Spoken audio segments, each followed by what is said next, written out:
Dear students, today we are going to start a new chapter, that is chapter number 7, directing. As I told you before also, मैंने आपको पहले बताया था chapter number 4 से लेकर जो चैप्टर नंबर 8 है वो सब इंटर रिलेटेड चैप्टर्स हैं. एक चैप्टर दूसरे चैप्टर से रिलेट करता है और दूसरा चैप्टर तीसरे चैप्टर से रिलेट करता है. तो सबसे पहले हमने चैप्टर नंबर 4 पढ़ा था, दैट इज प्लानिंग. जब भी एक ऑर्गेनाइजेशन फॉर्म होता है, एक कंपनी फॉर्म होता है या फिर कंपनी कंटिन्यूसली रनिंग कर रहा है तो वो नए नए प्लान और पॉलिसीज बनाता रहता है. और नए नए अगर एक कंपनी बिजनेस स्टार्ट होता है तो सबसे पहले एक टारगेट सेट करता है कि ये एम सेट करता है कि हमें इस एम को अचीव करना है, इस टारगेट को अचीव करना है. ओके, वो होता है प्लानिंग.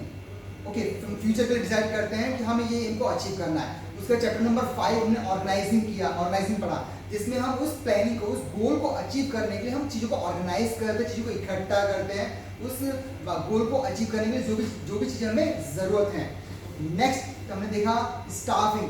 अब उस एम को अचीव करने के लिए हमें स्टाफ चाहिए, एम्प्लॉय चाहिए, उसको फिर हम हायर करते रखते हैं ताकि वो उस गोल को इजीली अचीव करने के लिए हेल्प करे. ओके, नाउ जो चैप्टर नंबर 4, 5 और 6 है इसको हम बोलते हैं थिंकिंग चैप्टर्स हैं. इसमें ज़्यादा सोचना पड़ता है, यानी प्लानिंग करने के लिए बहुत ज़्यादा मेंटल एबिलिटी की ज़रूरत है. फिर जब हम ऑर्गेनाइजिंग की बात करते हैं उसमें भी हमें सोचना पड़ता है क्या क्या चीज़ ऑर्गेनाइज कर क्या चीज़ हमें ऑर्गेनाइजेशन के लिए चाहिए, क्या चीज़ नहीं चाहिए. फिर हम स्टाफ रखने से पहले भी हम सोचते हैं कि कौन से स्टाफ को रखना है, कौन से स्टाफ को नहीं रखना है. इस तरीके से बहुत सारी चीज़ें. लेकिन जब हम चैप्टर नंबर 7 की बात करते हैं तो वो है डायरेक्टिंग. यहाँ से एक्शन स्टार्ट होता है. एक बार बोलो, यहाँ से एक्शन स्टार्ट होता है, दैट इज डायरेक्टिंग. यानी कि अब हमने रिसोर्सेज इकट्ठा कर लिए हैं, अब हमें डायरेक्शन देना है ताकि हम इसी गोल को अचीव कर सके. यहाँ से एक्शन स्टार्ट होता है. ओके, तो सबसे पहले हम देखते हैं what is the meaning of directing. Directing is telling people what to do and seeing that they do it to the best of their ability. तो डायरेक्टिंग मतलब क्या होता है कि लोगों को बोलना कि किस तरीके से आपको काम करना है, व्हाट टू डू, आपको किस तरीके से काम को करना है. और सिर्फ बोलना काफी. फिर सीइंग दैट, देखिए आप सीइंग दैट यानी कि देखना किस तरीके से वो काम को कर रहे हैं, दैट इज डायरेक्टिंग. यानी कि इंस्ट्रक्शन देना, उनको गाइड करना, उनको मोटिवेट करना, ये that is the part of directing. यानी आप समझ गए होंगे कि डायरेक्टिंग मतलब क्या होता है. एक मैनेजर क्या करता है, एम्प्लॉयज को इंस्ट्रक्शन देता है, उनको डायरेक्शन प्रोवाइड करता है, इंस्ट्रक्शन देता है, उनको इन्फ्लुएंस करता है, उनको मोटिवेट करता है ताकि जो ग्रुप गोल है, जो ऑर्गेनाइजेशन का गोल है उसको हम इजीली अचीव कर सके. That is directing. इसके कुछ फीचर्स में हम देखेंगे अब क्या क्या फीचर्स है इसके.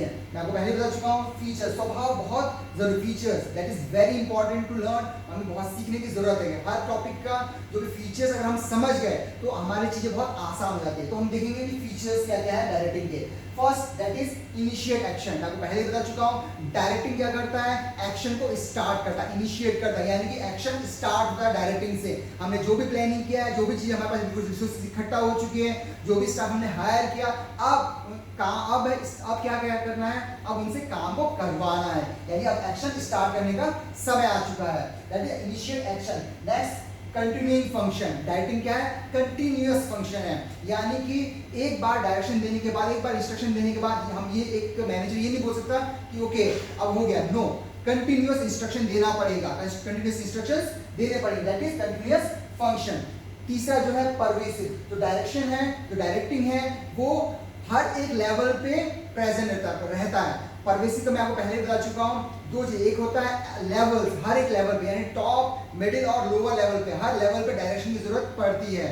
And every type of organisation, यानी कि एक छोटा ऑर्गेनाइजेशन है, एक बड़ा ऑर्गेनाइजेशन है, वहां पर भी डायरेक्शन चाहिए. ओके, तो दैट इज परवेसिव. यानी डायरेक्शन क्या होता है, हर एक जगह पर क्या रहता है, प्रेजेंट रहता है. हर एक लेवल, हर एक लेवल पे, हर एक टाइप पे डायरेक्शन की जरूरत पड़ती है. एंड डायरेक्टिंग नेक्स्ट है हमारा directing flow from top to bottom. जो डायरेक्शन होता है वो main top to bottom flow करता है. यानी सुपीरियर क्या देता है, अपने सबऑर्डिनेट को क्या करता है, डायरेक्शन प्रोवाइड करता है. एक मैनेजर जो होता है, जो उसके अंडर में लोग हैं, उनको क्या करता है, वो डायरेक्शन प्रोवाइड करता है ताकि गोल को इजीली अचीव कर सके. And next performance oriented. यानी कि परफॉर्मेंस ओरिएंटेड, जब हम परफॉर्मेंस ओरिएंटेड की बात करते हैं तो दैट इज एबिलिटी आता है वहां पे कि एम्प्लॉयज की एबिलिटी को और बढ़ाया जाए ताकि गोल को इजीली अचीव कर पाए. और परफॉर्मेंस ओरिएंटेड होता है कि परफॉर्मेंस के यानी गोल के हिसाब से, जो गोल सेट किया उसके हिसाब से, उसके अनुसार परफॉर्मेंस को बढ़ाया जाए, उनकी एबिलिटी को बढ़ाया जाए ताकि गोल को इजीली अचीव कर सके।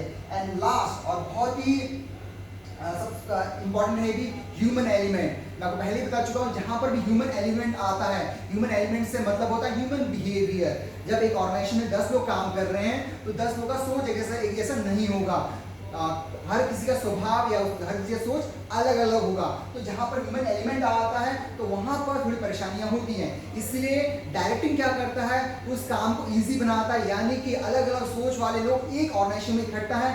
अब उनको एक गोल के लिए, एक एम के लिए प्रॉपर्ली गाइड करके उनको गोल की तरफ लेकर जाना, that is the features of directing, that is human element. ये हमने देखा कि अभी मीनिंग क्या है डायरेक्टिंग का और फीचर्स क्या है। मुझे लगता है आप समझ गए होंगे what is the meaning of directing and what are the features of directing. अब हम नेक्स्ट चलते हैं इंपॉर्टेंस। मैं आपको पहले बता चुका हूं, अगर आप फीचर्स समझ गए अच्छे से तो आप इंपॉर्टेंस भी आराम से समझ जाएंगे। ओके, जब हम बात करते हैं इंपॉर्टेंस की, डायरेक्टिंग क्यों इतना इंपॉर्टेंट है, क्यों इतना इंपॉर्टेंस रखता है।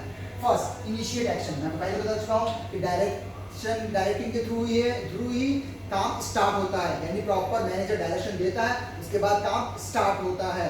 आप इतना अच्छा प्लानिंग कर लीजिए, आपने जितनी अच्छी रिसोर्सेज इकट्ठा कर लीजिए, तो अगर एक्शन स्टार्ट नहीं हुआ, मैनेजर डायरेक्ट स्टार्ट नहीं किया तो वो गोल अचीव नहीं हो पाएगा। इसलिए क्या है, इनिशिएट एक्शन, इसलिए बहुत इंपॉर्टेंट है। Second, integrate employees efforts. वो क्या करता है, सारे एम्प्लॉयज के एफर्ट को कोऑर्डिनेट करता है, इंटीग्रेट करता है, ताकि सब लोग मिलजुल कर काम करें और कॉमन गोल की तरफ इजीली आगे बढ़ सके। आपको मालूम है, जब हम एक ऑर्गेनाइजेशन की बात करते हैं तो अलग अलग डिपार्टमेंट्स रहते हैं, सेल्स डिपार्टमेंट है, परचेस डिपार्टमेंट, अलग अलग डिपार्टमेंट्स रहते हैं, अलग अलग लोग रहते हैं, अलग अलग काम करते हैं, लेकिन सबको एक सोच में लेकर आना कि yes, you have to do work for the common goal. आपको ऑर्गेनाइजेशन के इस गोल के लिए आगे बढ़ना है, इस गोल के लिए आपको काम करना है। वो कौन करवाएगा, डायरेक्टिंग। इसलिए डायरेक्टिंग क्या बहुत इंपॉर्टेंट है। नेक्स्ट हम जैसे देखते हैं, that is means of motivation. Directing के थ्रू क्या होता है, एम्प्लॉयज को एक मोटिवेशन मिलता है कि यस, इस तरीके से आपको काम करना है, इस तरीके से आपको एक उत्साहित होकर ओके ऑर्गेनाइजेशन के गोल के लिए मूव करिए, आगे बढ़िए। That is means of motivation. Directing क्या करता है, मोटिवेशन लेकर आता है, इंस्पायर करता है। Okay, next, bring stability and balance. ये बहुत ही जरूरी है, एक बैलेंस लेकर आना, एक स्टेबिलिटी लेकर आना ऑर्गेनाइजेशन में। कोई भी ऑर्गेनाइजेशन तभी सक्सेसफुल हो पाता है जब वहां पर क्या होता है, बैलेंस होता है और स्टेबिलिटी होती है। तो डायरेक्टिंग क्या करता है, वो स्टेबिलिटी और बैलेंस लेकर आता है। फॉर एग्जांपल, मान लीजिए एक सेल्स डिपार्टमेंट है, परचेस डिपार्टमेंट है, प्रोडक्शन डिपार्टमेंट है।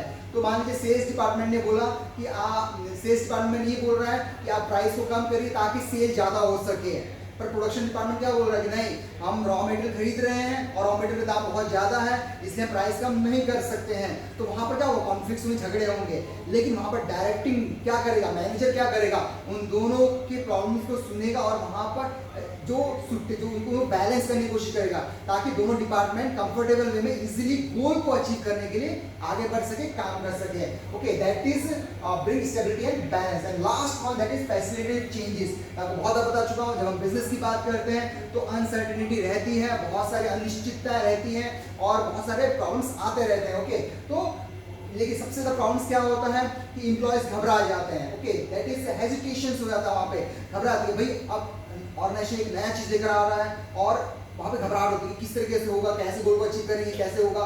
तो यहाँ पर डायरेक्शन क्या करता है, डायरेक्टिंग क्या करता है, एक मैनेजर क्या करता है, हेल्प करता है। Okay, that is the problem, ये प्रॉब्लम है, इसको हम इस तरीके से सॉल्व करेंगे। कोई भी चेंजमेंट आए, प्रॉपर डायरेक्शन मिलेगा तो वहां पर कोई भी चेंजमेंट आएगा तो उसको इजिली हैंडल कर सकते हैं। इसलिए डायरेक्टिंग क्या है, बहुत ही इंपॉर्टेंट है। तो हम लोगों ने अभी तक 3 चीजें बहुत जल्दी से हम लोगों ने पढ़ लिया कि what is the meaning of directing, what is the features of directing and what is the importance of directing. अब एक लास्ट टॉपिक हम पढ़ेंगे, that is Maslow need of hierarchy theory. जब हम Maslow need of hierarchy theory की बात करते हैं तो यहाँ पर जो मैस्लो थे, मैस्लो ने कुछ थ्योरीज दिया नीड्स और वांट्स के ऊपर। ओके, तो मैस्लो ने क्या किया, मैस्लो ने ह्यूमन बिहेवियर को एनालाइज किया, ह्यूमन बिहेवियर को पढ़ा, समझा, सीखा कि लोगों की जो इच्छाएं होती, नीड और डिजायर कैसे कैसे बढ़ते चले जाता है, इसको उन्होंने देखा और उसके बाद उन्होंने क्या बनाया, कुछ थ्योरीज बनाई इसको लेकर। तो इसमें 5 थ्योरीज आती हैं। सबसे पहले आता है फिजियोलॉजिकल नीड, फिर आता है safety and security, social need, esteem need and self acquisition need. ये 5 थ्योरीज जो है मैस्लो ने दिया।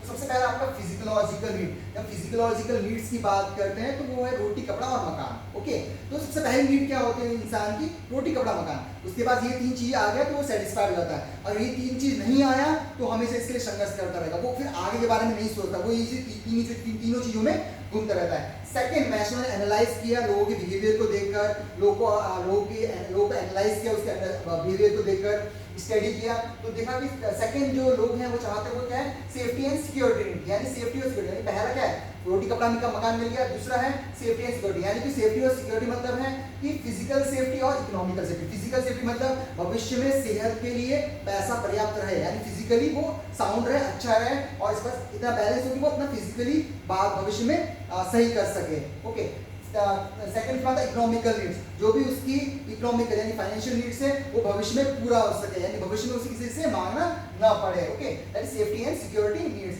थर्ड आता है सोशल नीड्स।